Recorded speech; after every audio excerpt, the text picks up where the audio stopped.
فقیر جو اپنے عمل کردار کے ساتھ لے کے آیا تھا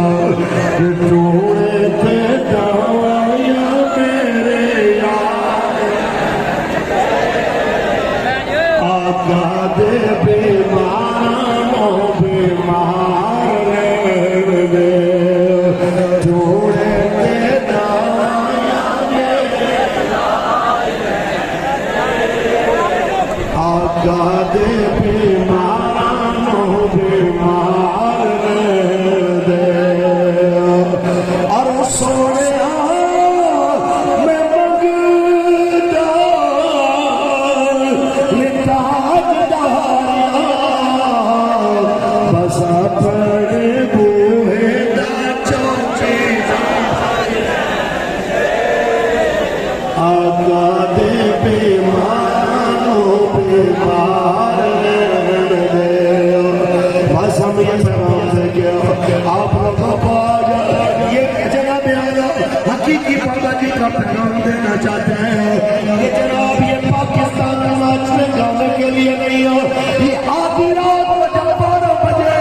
تو بے بدماشیاں اور بے حیائیوں کے مظاہرے کرنے کے لیے نہیں ہو بلکہ پاکستان اس لیے بنا تھا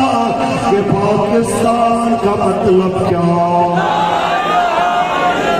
دستور ریاست کیا ہوگا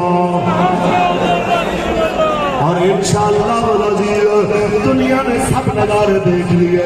ریاست مدینہ کے نام جھوٹے نعرے لگانے والوں کو بھی دیکھ لیا جناب معاشی انقلاب لانے کے دعوے کرنے والوں کو بھی دیکھ لیا اب ضرورت ہے پوری صدی گزر گئی محمد عربی کے یہ فقیر قائد ملت اسلامیہ صاحبزادہ محمد سعد حسین رضوی صاحب کی قیادت میں یہ سلیات اقوام سے پڑھتے بیابان لگائے کپرس میں دیکھنے والے ہر اجنبی کی آنکھیں پھٹی کی پھٹی رہ گئی ہے انشاءاللہ پاکستان کے ایوانوں میں بھی وہ منظر جل جانے والا ہے کہ پاکستان کے تمام صوبوں کی اسمبلیوں یا ملک کی قومی اسمبلیوں ایک ہی نعرہ لگنے والا ہے تاجدار ختم نبوت تاجدار ختم نبوت پاکستان کا مطلب کیا دستور ریاست کیا ہوگا